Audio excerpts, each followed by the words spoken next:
কোটা সংস্কার আন্দোলন ঘিরে সৃষ্টি সহিংসতা শিক্ষার্থীদের নিরাপত্তার কথা বিবেচনা করে দফায় দফায় চলমান এসএসসি ও সমমান পরীক্ষা স্থগিত করা হয়। এসএসসি পরীক্ষার সময়সূচি অনুযায়ী এরপর 4ই আগস্ট পরীক্ষা রয়েছে।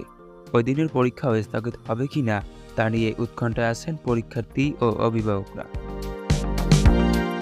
তবে আগামী সপ্তাহের পরীক্ষা স্থগিত করা হবে কিনা সে বিষয়ে সিদ্ধান্ত হবে আজ।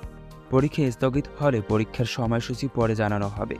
আগের সূচি অনুযায়ী 4ই আগস্টের একটি পরীক্ষাই বাকি ছিল।